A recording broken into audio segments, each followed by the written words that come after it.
नमस्कार, अपना प्रदेश उत्तर प्रदेश उत्तराखंड देख रहे हैं आप। मैं हूं आपके साथ पूजा मोहन पांडे। बुलेटिन की शुरुआत बड़ी और अहम जानकारी के साथ करेंगे। बड़ी खबर सामने आ रही है इस वक्त की बड़ी खबर।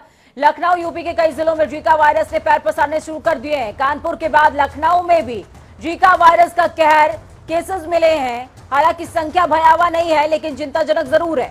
राजधानी लखनऊ में जीका के 2 केसेस सामने आए। केजीएमयू लैब ने जीका वायरस के 2 केसेस की पुष्टि कर दी है। मरीजों को आइसोलेट रहने को निर्देशित किया गया है। बड़ी खबर, अहम जानकारी आपको ग्राउंड जीरो से दे रहे हैं।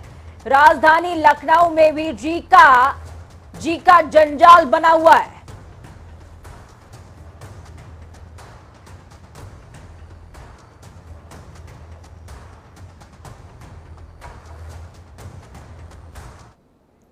तो चलिए खबरों में आगे बढ़ेंगे और रुख होगा रामनगरी अयोध्या का। अयोध्या में 14 कोसी परिक्रमा का आगाज आज 10:22 से शुरू हो चुका है। ये शुभ मुहूर्त था।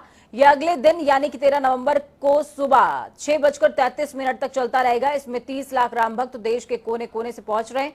अयोध्या श्री राम के जयकारे से गुंजायमान है। 14 कोसी ये परिक्रमा श्रद्धालु पैदल चल के पार करते हैं। आस्था की डगर पर नंगे पांव चलते हैं। परिक्रमा का एक एक पग जन्म जन्मांतर के पापों से मुक्त करता है। आपको बता दें, एसएसपी शैलेश कुमार पांडे के अनुसार अयोध्या में सुरक्षा के कड़े इंतजाम किए गए हैं। परिक्रमा मार्ग को 5 जोन में बांटकर पर्याप्त सुरक्षा बल तैनात किए जा रहे हैं। एटीएस की तैनातगी की गई है। साथ ही ड्रोन कैमरे से पूरे मेले और अयोध्या की सुरक्षा को देखा जा रहा है। चलिए ग्राउंड जीरो का रुख करते हैं। बीएस लाठी परिक्रमा मार्ग से हमारे साथ में जुड़ चुके हैं। बीएस लाठी, क्या कुछ अपडेट है ग्राउंड जीरो से? कैसी व्यवस्थाएं की गई हैं तमाम राम भक्तों के लिए? देखिए पूजा, ये आस्था का जन सैलाब है। ये 4 बजे से ये 10:22 से शुरू होना था। ये कैमरे के माध्यम से मैं पूजा दिखा रहा हूँ। ये भोर 4 ही बजे से लोगों ने सरयू स्नान करके ही ये 4 ही बजे से आस्था का जो ये राम नाम का ये जो पग है, ये राम के नाम पे जो हुजूम है। तो पिछले साल कोविड था, 2 साल कोविड को लेकर के जो कोरोना जिस तरह से था, आज जो लाखों भीड़ है पूजा 4 ही बजे से। जिस तरह से अगर बात की जाए आस्था के पग पर भगवान राम का जयकारा लेते ही 4 बजे से ये हजूम है। 10:22 से शुभ मुहूर्त था और लोगों ने 4 ही बजे से ये परिक्रमा स्टार्ट कर दिया। अगर पूजा सुरक्षा व्यवस्था की बात की जाए तो एसएसपी शैलेश पांडे और आईजी केपी सिंह वो स्वयं भीड़ में निकल करके कहाँ कोई दिक्कत हो, और यहाँ के जो जिला अधिकारी है नीतीश कुमार, वो पूरा भीड़ में पैदल टहल के कहाँ क्या दिक्कत है, क्या श्रद्धालुओं को कोई दिक्कत ना हो, क्या की अगर सुरक्षा व्यवस्था पूरी क्या चौबंद पूजा। ये भीड़ आप देख ही रहे कि भगवान राम के नाम पर क्योंकि 2 साल से जो कोविड की वजह से ये बंद था, यहाँ लाखों भीड़ पूरी अयोध्या जयकारा से गूंज रही है। ये पूजा बिल्कुल, बहुत शुक्रिया हमारे साथ जुड़ने के लिए बीएस लाठी, अहम जानकारी ग्राउंड जीरो से साझा करने के लिए। तो बेहद खास थी ये तस्वीरें जिसमें आप देख पा रहे थे कि तमाम राम भक्तों का हुजूम 14 कोसी मार्ग पर राम नाम के मार्ग पर निकल चुका है और ये उम्मीद कि इस मार्ग पर चलने मात्र से जन्म जन्मांतर के कष्ट दूर हो जाएंगे। ये रज अयोध्या की है, ये रज राममय है, जिसका कण कण पवित्र है। तो उत्तर प्रदेश विधानसभा 2022 के चुनावों में भारतीय जनता पार्टी के विजय रथ को आगे बढ़ाने के लिहाज से गृह मंत्री अमित शाह ने कमर कस ली है। आज 2 दिवसीय दौरे पर अमित शाह वाराणसी पहुंच रहे हैं। संगठन के साथ बैठक करते हुए यूपी की 403 विधानसभा सीटों पर जीत के लिए मंथन होगा। इसमें प्रभारी बीजेपी के 6 क्षेत्रीय अध्यक्ष, क्षेत्रीय प्रभारी और संगठन के वरिष्ठ पदाधिकारी मौजूद रहेंगे। शाह पार्टी के नेताओं को ये बताएंगे कि आगामी चुनाव किन मुद्दों पर और किस तरीके से लड़ सकते हैं, जिसके जरिए 2017 का प्रदर्शन दोहराया जा सकता है। इस बैठक में संगठन के पदाधिकारियों के फीडबैक के आधार पर ही आगामी चुनावों के लिए बीजेपी के प्रत्याशियों की सूची फाइनल होगी। आपको बता दें कि इस बैठक में मुख्यमंत्री योगी आदित्यनाथ, भाजपा प्रदेश प्रभारी राधा मोहन सिंह, प्रदेश अध्यक्ष स्वतंत्र देव सिंह, उप मुख्यमंत्री केशव प्रसाद मौर्य, डॉक्टर दिनेश शर्मा और भाजपा के प्रदेश महामंत्री संगठन सुनील बंसल प्रमुख रूप से मौजूद रहेंगे। धर्मेंद्र चौबे हमारे साथ फोन लाइन पर जुड़ चुके हैं। धर्मेंद्र, क्या कुछ अपडेट है? ग्राउंड जीरो से अमित शाह पहुंच रहे हैं, तैयारियां कैसी हैं? देखिए पूजा, फिलहाल मैं बताना चाहूंगा अमित शाह लगभग 5 बजे बाबतपुर एयरपोर्ट पहुंचेंगे और 5:15 पे बड़ा Lalpur TFC truck facility centre पहुंचेंगे, जहां पे भाजपा के 650 304 20 क्षेत्रों के प्रदेश प्रभारी व अध्यक्ष संगठन के दृष्टिगत रखते हुए 98 जिलों के अध्यक्ष शामिल होंगे। ये बैठक जो है पूर्वांचल से मिशन 2022 के आगाज को बीजेपी की, चूंकि अमित शाह को चाणक्य कहा जाता है, जिस तरीके से उन्होंने गठित और संगठित तरीके से संगठन को मजबूत 2017 में किया था, उसी तर्ज पर फिर वाराणसी बाबा विश्वनाथ की नगरी उन्होंने चुना और यहाँ से 403 20 क्षेत्रों का जो संचालन होगा, जो पदाधिकारियों के साथ बैठक होगी, ये काफी महत्वपूर्ण बैठक मानी जा रही है। क्योंकि उत्तर प्रदेश में 2022 विधानसभा का चुनाव नजदीक है। इसको लेकर बीजेपी बड़े स्तर पर टीएफसी में 2 दिवसीय कार्यशाला चलाएगी और अमित शाह की बैठक होगी और धर्मेंद्र प्रधान जो भाजपा का चुनाव प्रभारी है। धर्मेंद्र, मैं आपसे ये भी समझना चाहूंगी और तमाम दर्शक भी जानना चाहेंगे कि जिस तरीके से पूरा कार्यक्रम शेड्यूल किया गया है, इसमें नजर आता है कि जो कोर ग्रुप है, यानी कि जो इनिशियल ग्राउंड जीरो पर काम कर रहे हैं, उनसे सीधा संपर्क इस दौरान अमित शाह का होने वाला है। बिल्कुल पूजा, मैं बताना चाहूंगा क्योंकि ग्राउंड पे अमित शाह की सबसे बड़ी रणनीति होती है कि 2017 में उन्होंने ग्राउंड पे जाके हर पदाधिकारी, हर संगठन के अधिकारी से वार्ता करना, उस मुद्दे पर फिर आगे की क्या संगठन रणनीति होगी उसको तैयार करने की जो प्लानिंग है उनकी एक अलग तरीके की प्लानिंग होती है। और ये 2022 के लिए भी चूंकि पूर्वांचल में जो कंडीशन बनी है, भाजपा और सपा के संगठन के बाद बीजेपी कहीं न कहीं कमजोर होती नजर आ रही है, तो उसको लेके अमित शाह जो है काफी बड़े स्तर पे जो है मंथन करेंगे। पूजा, ठीक है, बहुत शुक्रिया धर्मेंद्र हमारे साथ जुड़ने के लिए, अहम जानकारी साझा करने के लिए। तो अमित शाह पहुंचने वाले हैं, समय जो है वो शाम का 5 बजे के करीब का है, लेकिन ये समझ लीजिए कि ये शाम नहीं, बीजेपी का उदय हो सकता है, क्योंकि ग्राउंड जीरो पर जिस तरीके से मजबूती लाने का काम अमित शाह करने वाले हैं वो बीजेपी की कार्यशैली को तो दिखाता ही है, साथ में ये बताता है कि मोड कोई भी हो, बीजेपी ग्राउंड पर अपनी पकड़ को ढीला नहीं करना चाहती। मुख्यमंत्री योगी आदित्यनाथ आज सुल्तानपुर पहुंच रहे हैं। सीएम यहां कुरेभार थाना क्षेत्र के अरवल किरी में बने पूर्वांचल एक्सप्रेसवे एयर स्ट्रिप का निरीक्षण करेंगे। डीएम रवीश गुप्ता ने बताया है कि वो यहां 45 मिनट तक रहने वाले हैं। यहां सीएम एयर स्ट्रिप से लेकर प्रधानमंत्री की जनसभा स्थल तक की तैयारियों को परखने वाले हैं। आपको बता दें 16 नवंबर को प्रधानमंत्री नरेंद्र मोदी पूर्वांचल एक्सप्रेसवे का लोकार्पण करेंगे। सुल्तानपुर में पूर्वांचल एक्सप्रेसवे पर एयरफोर्स के लड़ाकू विमानों की लैंडिंग और ट्रैक ऑफ की तैयारी पूरी कर ली गई है। ये ट्रायल 13 नवंबर से शुरू हो जाएगा और 4 दिन तक चलेगा।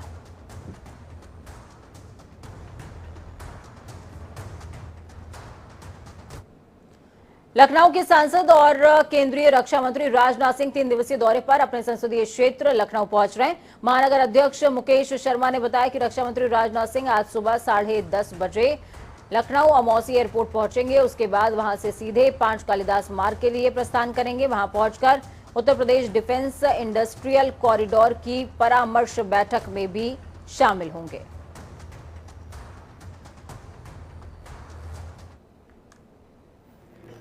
ग्राउंड जीरो का रुख करते हैं, अनूप हमारे साथ में लाइव जुड़े हुए हैं। अनूप, क्या कुछ अपडेट है ग्राउंड जीरो से? रक्षा मंत्री राजनाथ सिंह पहुंच रहे हैं अपने संसदीय क्षेत्र, ऐसे में तमाम कार्यक्रम भी हैं उनके। बिल्कुल पूजा, रक्षा मंत्री राजनाथ सिंह करीब 10:30 बजे लखनऊ एयरपोर्ट पर पहुंचेंगे और 3 दिवसीय कार्यक्रम लगातार उनके हैं। लोग जिस तरीके से सबसे जो पहला कार्यक्रम और अहम आज का पूजा है वो 10:30 बजे एयरपोर्ट के पहुंचने के बाद सीधे कालिदास मार्ग में इस वक्त खड़ा हूं। आपको कुछ तस्वीरें भी दिखाने की कोशिश करूंगा कि स्वागत के लिए कई यहां पर होर्डिंग लगाई गई हैं। और जो आज का जो मेन कार्यक्रम है वो डिफेंस इंडस्ट्रियल कॉरिडोर को लेकर के बैठक होनी है, जिसमें मुख्यमंत्री योगी आदित्यनाथ उसमें शामिल होंगे। इस बैठक के बाद कई कार्यक्रम लगे हैं। केंद्रीय मंत्री स्वर्गीय अखिलेश दास की जो मूर्ति का अनावरण भी आज ही होना है, इसमें मुख्य अतिथि के तौर पर शामिल होंगे। आपको देख सकते हैं कि 5 कालिदास मार्ग पर अधिकारियों का आना शुरू हो चुका है। ये जो होर्डिंग लगाई गई है उनके स्वागत को लेकर के मुख्यमंत्री योगी आदित्यनाथ खुद इस बैठक में शामिल होने वाले हैं। और काफी अहम मानी जा रही है कि डिफेंस इंडस्ट्रियल कॉरिडोर को लेकर के जो बैठक है, प्रोत्साहन को लेकर के, इसमें तमाम जो चीजों पर उस पर चर्चा होगी कि उत्तर प्रदेश में जो सुरक्षा को लेकर या फिर जो अभी तक जिस तरीके से डिफेंस को लेकर के उत्तर प्रदेश कहीं ना कहीं आगे बढ़ रहा है। अभी आपने डिफेंस एक्सपो भी देखा होगा, पिछले कितना विशाल रूप से लगाया गया था। तो इसी तरीके से एक कदम आगे बढ़ते हुए इस बैठक के बाद कई निर्णय इसमें हो सकते हैं। लेकिन जिस तरीके से राजनाथ का 3 दिवसीय दौरा है, लोग भाजपा जो कार्यकर्ता हैं उन पर भी कहीं न कहीं उन पर काफी उत्साह होता, क्योंकि गृह मंत्री राजनाथ लखनऊ के सांसद भी हैं और जब भी वो लखनऊ आते हैं तो कार्यकर्ताओं से लगातार मुलाकात करते हैं और छोटे से बड़ा के। तो इस समय दो जो मामले हैं, एक तो उनके जो कई जो कार्यक्रम हैं उन पर भी शामिल होंगे, साथ ही साथ 2022 का चुनाव है उसको लेकर भी कई बैठक हैं उस पर शामिल होंगे। कार्यकर्ता जिस तरीके से जो महानगर क्षेत्र है वहां पर भी जाने की उम्मीद है। तो 3 दिवसीय कार्यक्रम है, इसमें कई कार्यक्रम इसमें राजनाथ सिंह के लगे हैं। पूजा, ठीक है, बहुत शुक्रिया हमारे साथ जुड़ने के लिए अनूप, अहम जानकारी साझा करने के लिए। खबरों में आगे बढ़ेंगे। समाजवादी पार्टी के राष्ट्रीय अध्यक्ष अखिलेश यादव गाजीपुर से रथ यात्रा निकालकर पूर्वांचल में चुनावी अभियान का आगाज करेंगे। कानपुर से पहले चरण की यात्रा निकालकर सपा के चुनावी बिगुल फूंक दिया है और अब पूर्वांचल से मिशन 2022 को पूर्व सीएम अखिलेश यादव धार देने वाले हैं। सपा की विजय रथ यात्रा को लेकर उत्साह और सक्रियता का कार्यकर्ताओं में तेजी देखने को मिल रही है। पूर्व कैबिनेट मंत्री ओम प्रकाश सिंह ने कहा कि सपा की ओर से लगातार जनता से आशीर्वाद लेने के लिए विजय रथ जिले में चलेंगे। सपा के राष्ट्रीय अध्यक्ष एवं पूर्व सीएम अखिलेश यादव 16 नवंबर को गाजीपुर में विजय रथ लेकर पहुंचेंगे। रथ यात्रा दिन भर भ्रमण करेगी और 2 जगह सभाओं का आयोजन भी किया जाएगा। भाजपा के साथ गठबंधन के बाद पूर्वांचल का समीकरण दुरुस्त करने में जुटे अखिलेश यादव के लिए समाजवादी विजय यात्रा बेहद महत्वपूर्ण होगी।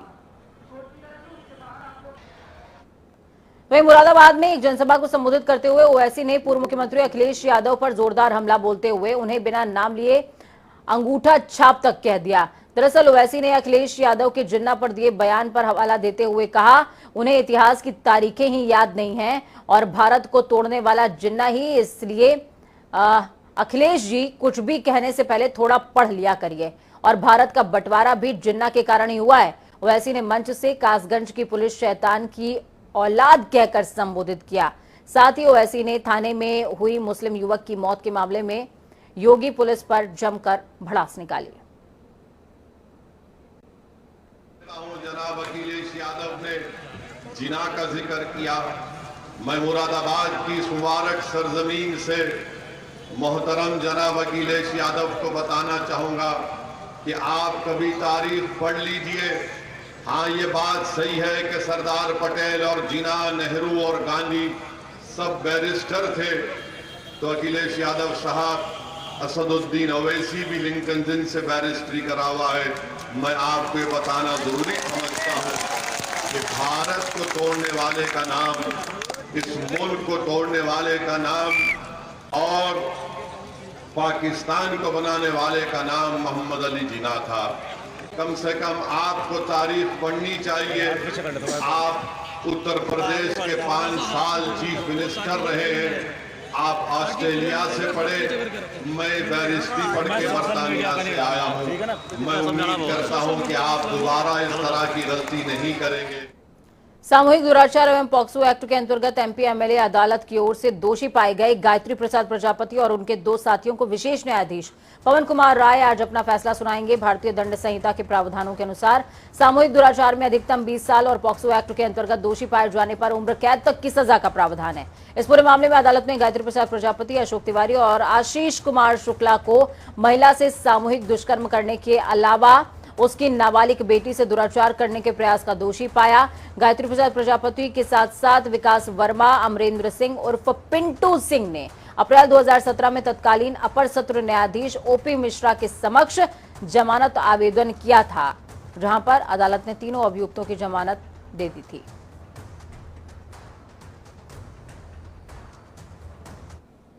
सपा सांसद आजम खान पर कोर्ट ने और शिकंजा कसा है। आचार संहिता उल्लंघन के 3 और मामले एमपी एमएलए कोर्ट ने आरोप तय कर दिए हैं। अब इस पूरे मामले की गवाही 22 नवंबर को होगी। आपको बता दें कि सपा सांसद आजम खान पर 100 से ज्यादा केसेस दर्ज हो चुके हैं। इन पूरे मामले में सपा सांसद सीतापुर जेल में बंद हैं। पुलिस की ओर से चार्जशीट दाखिल की जा चुकी है।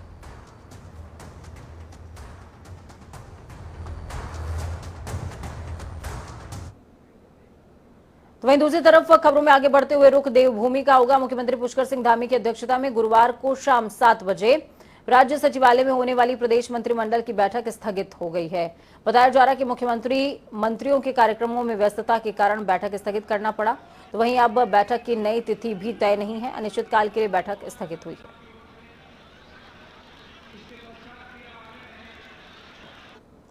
उत्तराखंड में कांग्रेस चुनावी साल में महंगाई और बेरोजगारी को चुनावी मुद्दा बनाने जा रही है। कांग्रेस महंगाई और बेरोजगारी को लेकर पदयात्रा निकाल रही है, जिससे आम जनता को जोड़ा जा सके। कांग्रेस चुनाव अभियान की कमान संभाल रहे पूर्व सीएम हरीश रावत ने कोटद्वार, रामनगर, हल्द्वानी, टनकपुर, विकासनगर और ऋषिकेश में पदयात्राएं आयोजित करने का ऐलान किया है, जिसकी शुरुआत रामनगर से हो रही है। योगेश हमारे साथ में लाइव जुड़ चुके हैं पूरी खबर पर ज्यादा जानकारी के लिए। योगेश, हरीश रावत पदयात्रा कर रहे हैं, हरीश रावत मंच पर तमाम लोगों को जोड़ रहे हैं और हरीश रावत के जरिए ही बहुत सारे संदेश भी देखने को मिल रहे हैं। देखिए पूजा, साफ तौर से अब पूरे कांग्रेस ने कल से जो है पूरा चुनावी शंखनाद एक कर दिया है। अब आज से पूर्व मुख्यमंत्री और चुनाव संचालन समिति के जो अध्यक्ष है पूर्व मुख्यमंत्री हरीश रावत, वो खुद पदयात्राएं शुरू कर रहे हैं। आज ये पदयात्रा की शुरुआत रामनगर से की जा रही है, जहां लखनपुर सुंगी से रानीखेत रोड होते हुए नगर पालिका तक ये पदयात्रा जाएगी। महंगाई और बेरोजगारी को एक बड़ा मुद्दा कांग्रेस ने बनाया है और इसकी तैयारियों में वहां के जो पूर्व ब्लॉक प्रमुख और वरिष्ठ कांग्रेस नेता संजय नेगी इसकी पूरी तैयारियों में जुट गए हैं। एकाएक ये कार्यक्रम कल शाम तय किया गया कि आज रामनगर में पदयात्रा की जाएगी और अब ये कुछ देर में अब से पदयात्रा शुरू होगी, जो कहीं ना कहीं भाजपा सरकार को घेरने की रणनीति कांग्रेस की बनाएगी। ठीक है योगेश, एक दिन पहले जब जनसभा होनी थी जिसमें यशपाल आर्य को सम्मानित किया जाना था, उनका स्वागत समारोह था, उस कार्यक्रम को लेकर के मना कर दिया गया था, तो क्या पदयात्रा को लेकर परमिशन दी गई है क्या? देखिए पदयात्रा की परमिशन मिल गई है, क्योंकि पिछली बार ये कहा गया था कि मुख्यमंत्री पुष्कर सिंह धामी का हल्द्वानी में कार्यक्रम है, लेकिन आज के कार्यक्रम की परमिशन मिल गई है और इसकी तैयारियां भी जोरों शोरों से चल रही है। भारी एक भीड़, एक हुजूम दिखाने की कोशिश यहाँ पे कांग्रेस कर रही है और अब धरातल पर पूरी तरीके से हरीश रावत खुद उतर गए हैं। पूरे चुनाव की कमान उन्होंने संभाल ली है, जिसकी आज देखना होगा कि पदयात्रा में किस तरह का लोगों का समर्थन मिलता है और 2022 विधानसभा चुनाव का बिगुल जो यहाँ से कांग्रेस फूक रही है उसका कितना असर देखने को मिलता है। ठीक है, बहुत शुक्रिया योगेश हमारे साथ जुड़ने के लिए, अहम जानकारी ग्राउंड जीरो से साझा करने के लिए। उत्तराखंड में चुनावी माहौल गरमाने के लिए इसी महीने आम आदमी पार्टी के बड़े नेता उत्तराखंड का दौरा करेंगे। दिल्ली के मुख्यमंत्री अरविंद केजरीवाल, उप मुख्यमंत्री मनीष सिसोदिया और भगवंत मान उत्तराखंड आ सकते हैं। तो वहीं आम आदमी पार्टी 2022 के चुनावों की तैयारियों में जुट गई है। प्रत्येक विधानसभा क्षेत्र में संगठन को मजबूत करने के साथ ही पार्टी की ओर से रोजगार गारंटी यात्रा भी निकाली जा रही है। तो वहीं पार्टी ने अब तक 31 विधानसभा क्षेत्रों में प्रभारी नियुक्त कर दिए हैं। चलिए यहाँ पर वक्त छोटे से ब्रेक का है, ब्रेक के उस पार खबरों का सफर लगातार जारी रहेगा। बने रहिए जनता टीवी के साथ, क्योंकि हमें आपकी ताकत, अपना और अपनों का बहुत ज्यादा ख्याल रखें। नमस्कार।